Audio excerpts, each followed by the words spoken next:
Welcome to the Real News Network. I'm Jessel Noor in Baltimore. The European Union has moved to place the Lebanese political party Hezbollah on its lists of terrorist organizations, freezing its assets. To talk about the implications of this move, we're now joined by Shir Hever. He's an economist studying the Israeli occupation of the Palestinian territories for the Alternative Information Center, a joint Palestinian-Israeli organization dedicated to publishing alternatives, information, and analysis. Thank you for joining us, Shir. Thank you, Jessel. Good to be here. So, Shir, can you talk about what this move means, the fact that the European Union has placed Hezbollah, the arm wing of Hezbollah, a political party in Lebanon, on its list of terrorist organizations? The decision is quite straightforward. 28 European countries have unanimously decided to put the military wing of the Hezbollah on the list of terror organizations. And it has some implications about the ability of Hezbollah to generate, to conduct financial transactions, to raise funds in Europe, or to have assets in Europe. But more than anything, this is a symbolic gesture, because Hezbollah is not really a financial organization operating in Europe. They do have their channels for raising money, but it's not that all of a sudden the organization is expected to financially collapse just because Europe has decided to declare them a terrorist.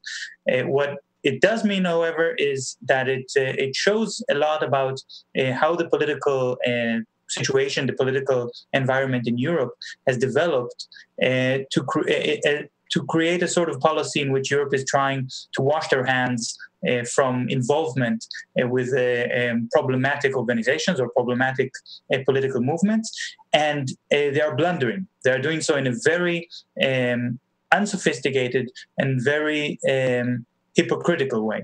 And Shir, this move comes in response to a bus bombing in Bulgaria, which killed 5 Israelis. Hezbollah has been blamed for that, as well as other acts of alleged terrorism in Europe, and as well as the growing crisis in Syria, in which Hezbollah has sided with President Bashar al-Assad. The official reason for putting Hezbollah on the list of terror organizations was that two terror attacks that happened on European soil. One of them was actually foiled, so it never actually took place, but one of them did take place in Bulgaria, and 6 people died. It were blamed on Hezbollah. Hezbollah, on their hand, are denying these allegations. So Europe needed some kind of attack on European soil in order to make that move, because Hezbollah actually has no reason, quarrel with Europe, and hasn't attacked Europe. Hezbollah is accused of attacking Israeli targets in Europe. This attack in Bulgaria was against a tour bus full of Israelis, so it was clearly an attack against Israelis, not against Europeans.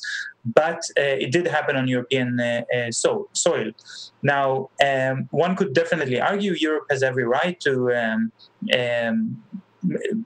take actions against organizations that attack people on their soil, even if those people are tourists, of course. But on the other hand, we have to look at who else is killing people and abusing their power and assassinating people, and Europe is not calling them terrorists. And I'm talking, of course, about Israel. Israel, as part of this very dirty war with Hezbollah, it's a war which is fought on different levels, and one of those levels is the level of assassinations.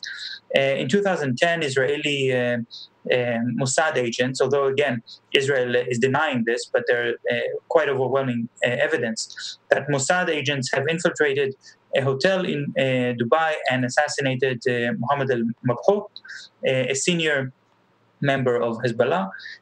In fact, the first assassination was in 1992, in which Israel assassinated the chairman of Hezbollah and also his entire family and his bodyguards with a helicopter missile.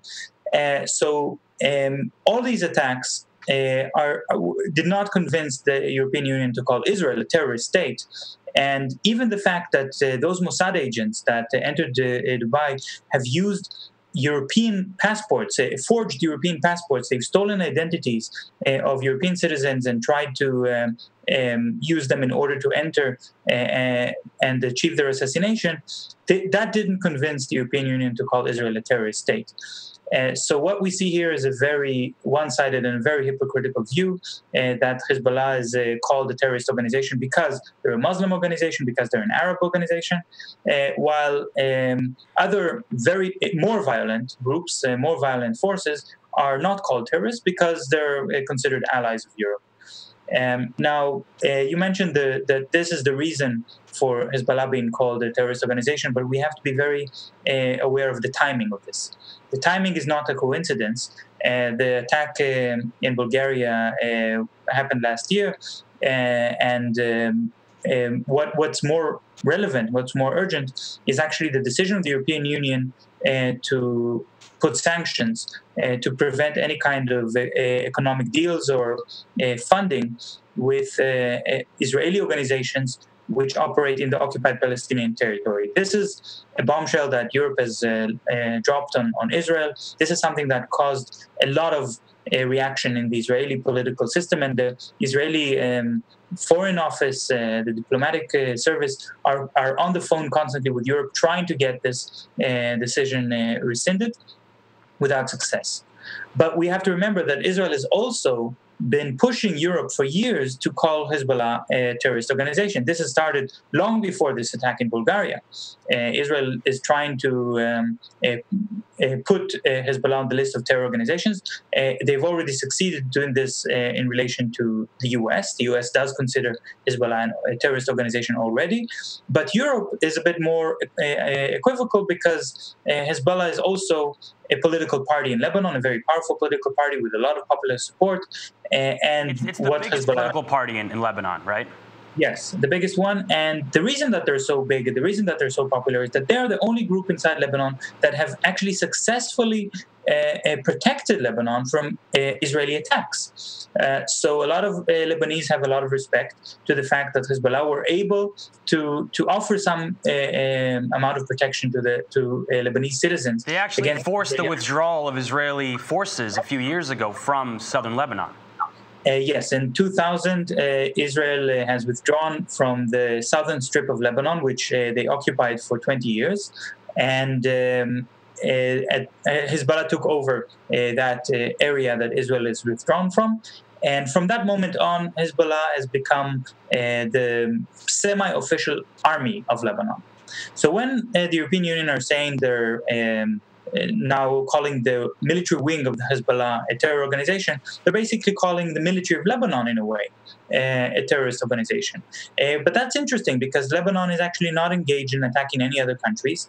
Hezbollah is defending itself against Israel, but also not in a very aggressive way compared to how Israel is attacking its neighbors. And nevertheless, this decision came in this very moment where Europe has also made this decision against Israel in order to kind of seem balanced. I think from the point of view of Israel, this is a policy that completely backfired.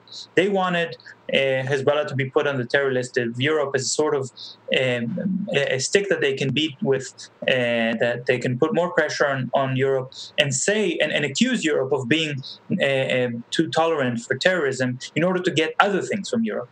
But now what the European Union did actually is they left the guidelines in place, putting sanctions on the Israeli occupation. These sanctions have immense ramifications on every aspect of the Israeli economy, culture, academia.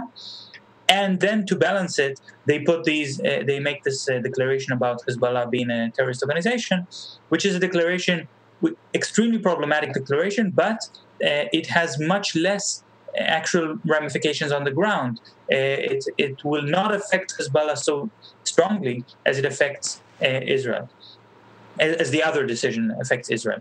But of course, there's also the issue of Syria.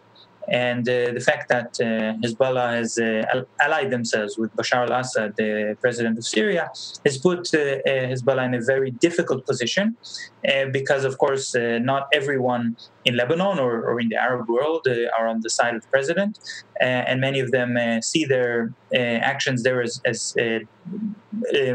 actions that deprive Hezbollah of their legitimacy. And what we've actually seen is that Hezbollah have become a bit cautious. And there was just a speech by Hassan Nasrallah, the chairman of Hezbollah, a few days ago, in which he said that he's willing to go into negotiations. He put a very moderate approach, promoted a moderate approach, saying basically that Hezbollah is going to not be so extreme on its political agenda because they know that they've put themselves in a very tight spot. Shir Hever, thank you so much for joining us. Thank you, Jessel. And we will link to all of our coverage of Hezbollah and the history of Lebanon to give this story some context at therealnews.com. Thank you so much for joining us.